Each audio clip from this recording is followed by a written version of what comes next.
అందరూ ఊహించినట్లుగానే ప్రకాశం జిల్లాలో వైఎస్ఆర్ కాంగ్రెస్ పార్టీకి భారీ షాక్ తగిలింది. ఆ పార్టీకి చెందిన మాజీ ముఖ్యమంత్రి వైఎస్ జగన్మోహన్ రెడ్డికి సమీప బంధువు బాలినేని శ్రీనివాసరెడ్డి రాజీనామా చేశారు. తన రాజీనామా లేఖను జగన్కు పంపించారు.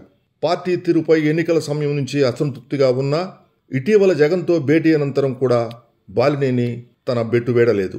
రేపు డిప్యూటీ సీఎం పవన్ కళ్యాణ్తో భేటీ కానున్న బాలినేని జనసేనలో చేరికపై చర్చించి నిర్ణయం చెప్తామని వెల్లడించారు. వైసీపీకి రాజీనామా చేసిన మాజీ మంత్రి బాలినేని శ్రీనివాసరెడ్డి జగన్కు లేఖ రాశారు. రాజకీయాలు వేరు, బంధుత్వాలు వేరు. జగన్ నిర్ణయాలు సరిగా లేనప్పుడు వ్యతిరేకించా. రాజకీయ నాయకులు భాషా గౌరవం కాపాడాలి. విలువలు కాపాడాల్సిన బాధ్యత మనపై ఉంది.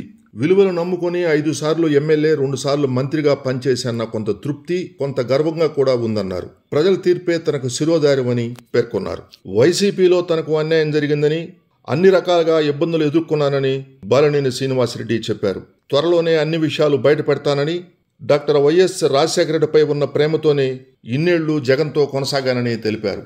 పార్టీలో ఉన్న కొందరు తనపై తప్పుడు ప్రచారాలు చేస్తున్నారని ఆగ్రహం వ్యక్తం చేశారు.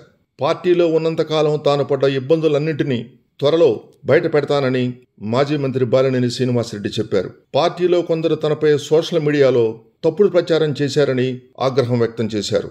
రాజశేఖర రెడ్డిపై ఉన్న ప్రేమతోనే అన్నింటినీ ఓర్చుకొని వైసీపీలో కొనసాగానని చెప్పారు. ప్రకాశం జిల్లాలో వైసీపీకి పెద్ద దిక్కుగా ఉన్న మాజీ మంత్రి బాలినేని శ్రీనివాసరెడ్డి తప్పుకోవడంతో వైఎస్ఆర్ కాంగ్రెస్ పార్టీ శ్రేణులు అయోమయానికి గురయ్యాయి. జిల్లా రాజకీయాలను కనుసైగతో శాసించిన బాలినేని శ్రీనివాసరెడ్డి వైసీపీని వేడటం, జిల్లాలోని అన్ని నియోజకవర్గాల్లో తనకంటూ సొంత కోటరీ ఏర్పాటు చేసుకున్న బాలినేని శ్రీనివాసరెడ్డి గుడ్ బై చెప్పడం వైసీపీకి ప్రకాశం జిల్లాలో గడ్డు పరిస్థితులు ఎదురు కాబోతున్నాయని రాజకీయ పరిశీలకులు వ్యాఖ్యానిస్తున్నారు. మాజీ మంత్రి బాలినేని శ్రీనివాసరెడ్డి 1999లో కాంగ్రెస్ నుంచి తొలిసారి, తర్వాత 2004 సంవత్సరంలో ఒంగోలు ఎమ్మెల్యేగా గెలిచారు. 2009లో డాక్టర్ వైఎస్ రాజశేఖర రెడ్డి సీఎం అయ్యాక మైన్స్ మినిస్టర్గా, రాజశేఖర రెడ్డి మరణాంతరం రోసే కేబినెట్లో కొద్దికాలం మంత్రిగా పనిచేసి రాజీనామా చేసి జగన్ వెంట నడిచారు.